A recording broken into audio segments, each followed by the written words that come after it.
अस्सलाम वालेकुम। बहुत खुश आमदीद आपका हमारे चैनल दियार उर्दू में। उम्मीद है आप सब लोग खैरियत से होंगे और अच्छे से अपनी पढ़ाई कर रहे होंगे। मीर तकी मीर की एक और गज़ल था मुस्तआर हुस्न से उसके जो नूर था, इसकी तशरीह लेकर के आपकी खिदमत में हाजिर हैं और उम्मीद है कि आसानी के साथ आपको समझ में आएगी। काफ़ी इम्पोर्टेंट है, काफ़ी अहम है। इसलिए अहम है क्योंकि ये यूजीसी नेट के इम्तिहान में भी शामिल है और यूजी पीजी के एग्ज़ाम्स में तो आती ही आती है।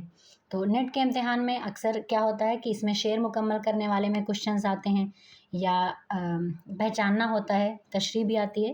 पहचानना होता है कि मतलब उसमें से कोई वर्ड दे देंगे, जैसे मुस्तार दे दिया, मुस्तार का दर्जा वाला शेर में मुस्तार का क्या माना है, इस तरह से आता है उसमें। तो जब आप तशरीह पढ़े रहेंगे तो आपको शेर पहचानने में भी कि किसके बाद क्या है, उसका मफ़हूम समझने में भी आसानी होगी। तो बिला ताख़ीर शुरू करते हैं। और काफ़ी अच्छी गज़ल है, इन्होंने लिखा है मीर तकी मीर ने। कह रहे हैं था मुस्तआर हुस्न से उसके जो नूर था, खुर्शीद में भी उसी का ज़र्रा ज़हूर था। तो यहाँ पे लफ्ज़ मुस्तआर आया है। मुस्तआर का माना होता है उधार लेना, है ना, या आर्जी तौर से कह सकते हैं। और हुस्न का मतलब तो खूबसूरती। तो यहाँ पे ये कह रहा है कि इस मिसरे में मीर तकी मीर कह रहे हैं कि हुस्न जो कि एक खूबसूरत चीज़ है, दरअसल आर्जी है ना। आर्जी मतलब उधार लिया हुआ है, और उधार का मतलब क्या होता है कि वो हमें वापस लौटाना होता है ना। आर्जी है जो हमेशा न रहने वाली चीज़, और किसी और से उधार लिया गया है। इसका मतलब है कि खूबसूरती मुस्तकिल नहीं है, बल्कि वक्त के साथ ख़त्म हो जाती है। ये ख़याल आम तौर पर दुनिया की फ़ानियत यानी दुनिया को फ़ना होना है और आर्जी चीज़ों से मुताल्लिक़ है। तो मिसरे का अगर मुकम्मल मफ़हूम देखें तो ये है कि खूबसूरती भी एक आर्जी शय है जो किसी और से मुस्तार ली गई है, यानी उधार ली गई है, और इसलिए इस पर ज़्यादा भरोसा नहीं किया जा सकता है। तो ये इसकी पहली तशरीह है पहले शेर की। फिर उसके बाद अगला है, हंगामा गर्म कुन जो दिले ना सबूर था, पैदा हर एक नाले से शोरे नशूर था। तो इस शेर में मीर तकी मीर क्या कह रहे हैं? लफ्ज़ हंगामा गर्म कुन, इसका मतलब क्या होगा? किसी तकलीफ़ की वजह से बेचैन होकर हंगामा बर्पा करना, है ना। और दिले ना सबूर यानी दिले बेचैन कह सकते हैं। शोर नशूर यानी क़यामत का शोर। शोर नशूर का मतलब क़यामत का शोर। तो तशरीह की यूँ होगी कि जिस वक्त महबूब की तरफ से या गर्दिश अयाम के सबब, है ना, हालात जब मुखालिफ हों, ऐसे दिनों के सबब से मुझे तकलीफ़ हुई, तो मेरे बेचैन दिल को ऐसी तकलीफ़ हुई कि बयान से बाहर है ना, बयान से बाहर है। पैदा हर एक नाले से शोर नशूर था। तो इसीलिए कह रहे हैं कि जो मुझे तकलीफ़ मिली वो मेरे बयान से बाहर है, और इस तकलीफ़ से उठने वाले नाले या आहें, है ना, नाले यानी फरियाद, आहें अगरचे खामोश थीं, मगर उससे पैदा होने वाला शोर उस शोर से हरगिज़ कम न था जो कि क़यामत वाले दिन अफरा तफरी के आलम में होगा, है ना। तो उम्मीद है कि इसको आप अच्छे से समझ गए होंगे। फिर अगला शेर भी देख लेते हैं। पहुँचा जो आपको तो मैं पहुँचा खुदा के तईं, मालूम अब हुआ कि बहुत मैं भी दूर था। तो खुदा के तईं, है ना, पहले ये तईं लफ्ज़ बहुत आता था, है ना, अपने तईं यानी ख़ुद को, खुदा के तईं इसलिए इसके लिए आता था। तो खुदा के तईं का मतलब है खुदा को पहचानना कह सकते हैं ना, उसका मुक़र्रिब होना। तो मीर ने इस शेर में अजीब फ़लसफ़ा बयान किया है। ये शेर इंसान की अपनी ज़ात से आशनाई से मुताल्लिक़ है ना। अपनी ज़ात से आशनाई यानी ख़ुद को पहचानना, अपने आप को पहचानना। तो मीर इस शेर में कहते हैं कि जब मैंने ख़ुद को जब मैंने पहचाना, पहुँचा जो आपको यानी जब मैं ख़ुद को मैंने पहचाना, अपने अंदर मैंने झाँक करके देखा, तभी तो मैं पहुँचा खुदा के तईं, तभी मुझे खुदा की पहचान हुई। हालांकि उससे पहले मैंने जो भी ज़िंदगी गुजारी वो बेमानी थी, है ना। मालूम अब हुआ कि बहुत मैं भी दूर था, यानी उससे पहले की जो ज़िंदगी थी वो मेरे लिए बेकार थी, है ना। तो इसी तरह से इस शेर की तशरीह मुकम्मल होती है। एक बात और यहाँ पे अर्ज़ कर दूँ कि एक हदीस का मफ़हूम है, जैसे कुछ इस तरह से कि क़यामत वाले दिन अल्लाह अपने बंदे से पूछेगा कि तूने मेरे लिए क्या किया। तो बंदा अल्लाह पाक से अर्ज़ करेगा कि बारे इलाहा, या अल्लाह ए परवरदिगार, इतनी नमाज़ें पढ़ी, इतने रोज़े रखे, इतनी रातें इबादत में बसर की, वो सब तेरे लिए ही तो किया था। तो अल्लाह ताला फरमाएगा कि मैं बीमार था तो क्या तूने मेरी इबादत की, मैं ज़रूरतमंद था तो क्या तूने मेरी ज़रूरत पूरी की, मैं भूखा था तो क्या तूने मुझे खाना खिलाया। तो बंदा कहेगा कि अल्लाह तू इन सब चीज़ों से मुबर्रा और पाक है। तो फिर अल्लाह पाक फरमाएगा कि मेरा फ़ला बंदा बीमार था तो क्या तू उसकी अयादत के लिए गया, अगर तू उसकी अयादत करता तो वो मेरी अयादत होती।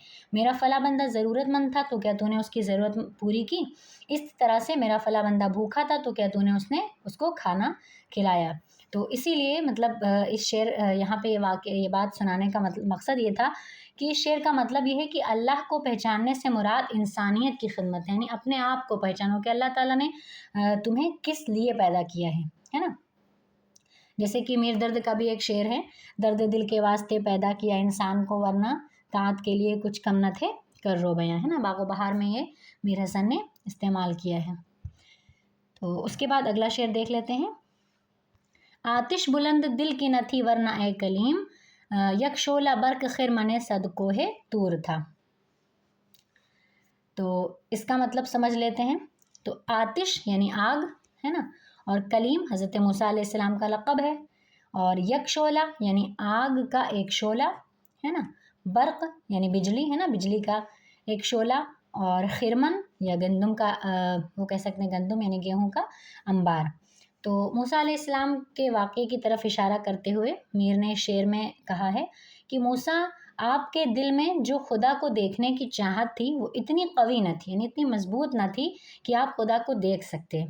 इसलिए इस नूर तजल्ली का एक शोला उस नूर तजल्ली का एक शोला तूर पर गिरा और वो इस तरह रेज़ा रेज़ा हो गया जैसे बिजली का एक शोला किसी खुरमान सद, यानी इससे मुराद है कि गंदम के अंबार का बहुत बड़ा ढेर, है ना, उस पर गिरता है और वो जलकर खाक हो जाता है। हालांकि मैं अपनी ज़ाती बात करूं तो इस शेर से इत्तेफाक नहीं करती, लेकिन अब तशरीह जो इस शेर की यही होगी, क्योंकि मूसा अलैहिस्सलाम अल्लाह के नबी हैं तो उनका और अल्लाह तबारक व तआला का मामला क्या है तो ये वही बेहतर जान सकता है। फिर इसके बाद अगला शेर है। मजलिस में रात एक तेरे परतवे बगैर, क्या शमा क्या पतंग हर एक बेहुजूर था, है ना। तो परतवे बगैर इसका मतलब क्या होगा, यहाँ पे लफ्ज़ आया है परतवे बगैर, है ना, तो इसका मतलब होगा नूर के अक्स के बगैर, बेहुजूर होना यानी गायब होना, हाजिर ना होना। तो तशरीह इसकी कुछ यूँ होगी कि रात को महफ़िल में, यानी महबूब को मुखातिब करके कह रहे हैं कि रात को महफ़िल में तुम मौजूद नहीं थे तो किसी भी चीज़ का हुस्न कुछ माने नहीं रखता था। अब बेशक वो शमा हो, है ना, क्या शमा क्या पतंग, कि परवाना हो, है ना, शमा हो कि परवाना हो, सबका हुस्न इसलिए बेरंग था क्योंकि मैं उसमें तुम्हारे हुस्न की रंगीनी शामिल नहीं थी। शमा और परवाना का हुस्न तुम्हारे बिना कि ऐसा मालूम होता था कि जैसे उसकी कोई कद्र कीमत ही नहीं है। तो इस तरह से इसकी तशरीह हुई। फिर इस फसल में कि गुल का गिरेबा कभी गिरेबा भी है हुआ, दीवाना हो गया सो बहुत जी शऊर था। तो फसल का मतलब होता है ज़माना, है ना, या मौसम, और गुल का गिरेबा हुआ होना, तो इसका मतलब है कि गुल का गिरेबान चाक होना, यानी मुराद किसी चीज़ की जुदाई से बहुत ज़्यादा सदमा पहुंचना, और जी शऊर यानी बहुत ज़्यादा समझदार, अक्लमंद। तो ये इस तरह से इसके माने हुए लफ्ज़ी। और तशरीह इसकी होगी कि मेरे इस शेर में गालिबन उस वक्त की बात कर रहे हैं जबकि इंसान अपने महबूब से छूट जाता है, दूर हो जाता है, और दीवाना होकर के दुनिया व आखिरत से बेगाना हो जाता है। अगर हम लैला व मजनू का किस्सा देखें तो गुमान गुजरता है कि मीर ने शायद उसी किस्से को जहन में रखकर ये शेर कहा होगा। और शेर में मीर ने एक फूल की मिसाल दी है ना, गुल का गिरेबा, तो फूल की मिसाल यहाँ पे दी है कि जिससे मुराद ये है कि फूल बहार में खिलता है क्योंकि बहार में गुल बुलबुल आपस में एक दूसरे के साथ होते हैं, और इस मंज़र से बहार का समा और ज़्यादा हसीन लगता है। मगर जब ख़िज़ा आती है ना, यानी पतझड़ का मौसम आता है तो फूल मुरझा जाता है और बुलबुल भी फूल से जुदा हो जाती है।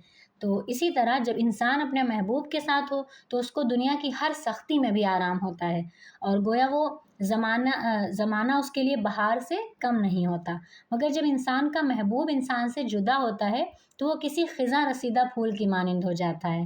مگر دوسرے مصرے میں میر نے ایک الگ ہی نقطہ بیان کیا ہے نا، کہ دیوانہ ہو گیا سو بہت ذی شعور تھا۔ تو کیا کہہ رہے ہیں کہ جب انسان کا محبوب انسان سے جدا ہوتا ہے تو وہ دیوانہ ہو جاتا ہے اور دنیا اور آخرت سے بیگانہ ہو جاتا ہے اور اپنی حالت زار کبھی بھی اپنے منہ سے بیان نہیں کرتا ہے۔ تو یہ بھی شعر آپ کو سمجھ میں آ گیا ہوگا۔ پھر اگلا ہے، منعم کے پاس قاقم و سنجاب تو تھا تو کیا، اس رند کی بھی رات گزر گئی جو عور تھا۔ تو اس شعر میں کیا کہہ رہے ہیں، منعم کا مطلب ہوتا ہے نعمت دینے والا، ہے نا، منعم امیر یا مالدار، دولت مند، غنی، کچھ بھی کہہ سکتے ہیں۔ اور قاقم لفظ آیا یہاں پہ، اس کا مطلب ہوتا ہے کہ نیولے کی قسم کا ایک جانور ہے کہ جس کے کھال بہت قیمتی ہوتی ہے اور اس کی کھال سے پوستین بنائی جاتی ہے نا، تو اس کی کھال کو بھی قاقم ہی کہتے ہیں۔ اس سے مراد ایسا لباس ہوتا ہے جو کہ سردیوں میں عام طور پر سردی سے بچنے کے لیے پہنا جاتا ہے۔ اور یہاں پہ لفظ سنجاب آیا، اس کا مطلب بھی یہ ہوتا ہے خاکستری رنگ کا ایک جانور جس کی کھال سے پوستین یعنی سردیوں کا لباس تیار کیا جاتا ہے۔ اور رند کا مطلب رند اس کو کہتے ہیں جو ایک دم مست ہو جاتا ہے شراب پینے والے کو، ہے نا، اوباش کہہ سکتے ہیں، بے پرواہ، لاپرواہ، ہے نا، بے باک۔ اور عور کا مطلب ہے بے لباس، یعنی ایسا شخص جو اپنی غربت کے باعث اپنی برہنگی کو یعنی اپنے لباس نہیں پہن سکتا یا اپنی برہنگی کو ڈھانپ نہیں سکتا۔ تو تشریح اس کی کچھ یوں ہوگی کہ میر اس شعر میں کیا کہہ رہے ہیں کہ اس وقت کا فلسفہ بیان کرتے ہیں کہ اس وقت چاہے اچھا ہو یا برا، ہے نا، وقت کا فلسفہ بیان کر رہے ہیں، وقت کے بارے میں کہ خوشی کا ہو یا غم کا ہو وقت، سختی کا ہو یا آرام کا، آخر کار گزر ہی جاتا ہے۔ لفظی مطلب شعر کا یہ بنتا ہے کہ کسی امیر آدمی کے پاس ایسا لباس تھا کہ وہ اس سے اپنی برہنگی کو دور کر سکے، تو اس سے کیا فرق پڑتا ہے، رات تو اس رند کی بھی گزر گئی جو کہ بے لباس تھا، ہے نا۔ اگر کسی کے پاس بہت عمدہ لباس ہے نا، تو اس کی بھی رات گزر گئی، اور کسی کے پاس لباس ہی نہیں ہے اپنا تن چھپانے کے لیے، اس کی بھی رات گزر گئی۔ تو کہنے کا مطلب ہے کہ خوشی ہو یا غم ہو، ہے نا، آخر کار وقت گزر ہی جاتا ہے، وہ خوشی کا ہو چاہے غم کا ہو۔ تو اگلا شعر دیکھ لیتے ہیں، ہم خاک میں ملے تو ملے لیکن اسے سپہر، اس شوق کو بھی راہ پہ لانا ضرور تھا۔ سپہر کہتے ہیں آسمان کو، جہان، قسمت، ہے نا، شوق یعنی بے باک، دلیر، گستاخ، کچھ بھی کہہ سکتے ہیں، راہ پر لانا مراد سیدھا کرنا، راستہ دکھانا، ہے نا۔ تو میرے شعر میں اس بدحالی کا تذکرہ کر رہے ہیں جو کہ معشوق کو اپنے عشق کا یقین دلاتے دلاتے عاشق کا ہو جاتا ہے۔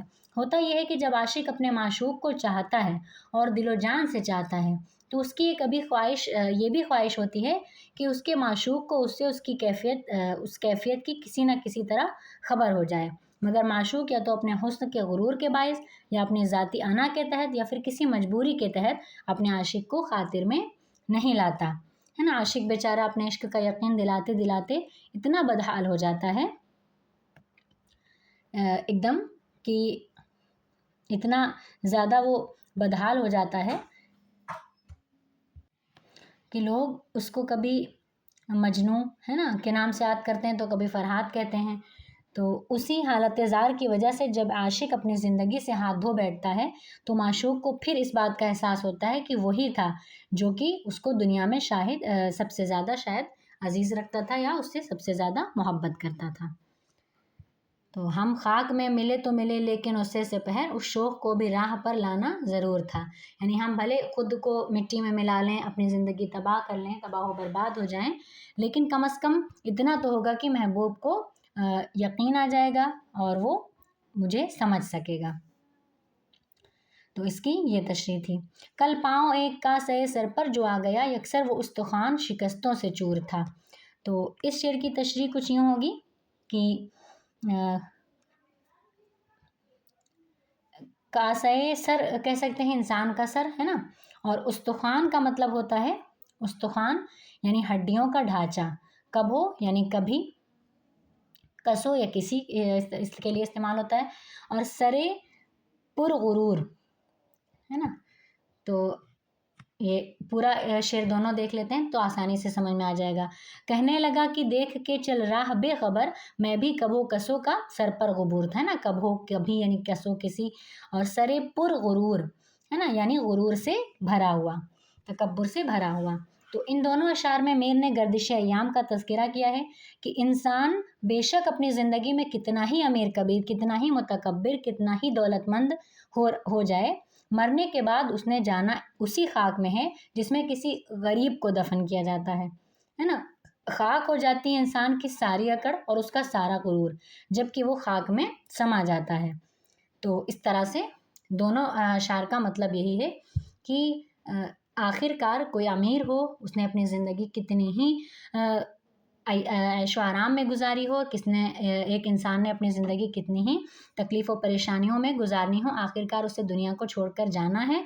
और जब वो जाएगा तो उसी कब्र में जाएगा, वो उसी तरह मिट्टी के नीचे दफन होगा जैसे कि गरीब होता है। फिर मक्ते का शेर आ गया, है ना। मीर ने क्या कहा है अपने मक्ते के शेर में कि था वो तो रश्क हूर बहिश्ती हमें में मीर, समझे न हम तो फहम का अपनी कसूर था, है ना। तो क्या खूब तारीफ़ कर रहे हैं उसने महबूब की कि वो इतना हसीन है कि जन्नत की हूर भी उसको देखे तो जन्नत की हूर भी उसको देखकर रश्क करे, मगर हम ही ऐसे हैं, यानी हमारी ही समझ ऐसी है, हम ही ऐसे हैं कि उसके हुस्न को कुछ समझते नहीं। तो उसमें क्या है, समझे ना हम, अगर हम नहीं समझते तो फहम का यानी हमारी समझ का कसूर है ना। इसमें महबूब का कोई कसूर नहीं है। तो इस तरह से इस पूरी गज़ल की तशरीह मुकम्मल हुई। उम्मीद है आपको समझ में आई होगी, है ना। और अगर समझ में आ गई होगी तो लाइक ज़रूर कीजिएगा और हमारे चैनल दायरे उर्दू से जुड़े रहिए। सब्सक्राइब जिसने अब तक नहीं किया है और वीडियोस देख रहे हैं, तो अगर अच्छा लगे आपको और अच्छा उम्दा कंटेंट मिल रहा हो तो सब्सक्राइब कर लीजिएगा। मिलते हैं अगले वीडियो में, तब तक के लिए अल्लाह हाफ़िज़, अस्सलाम वालेकुम।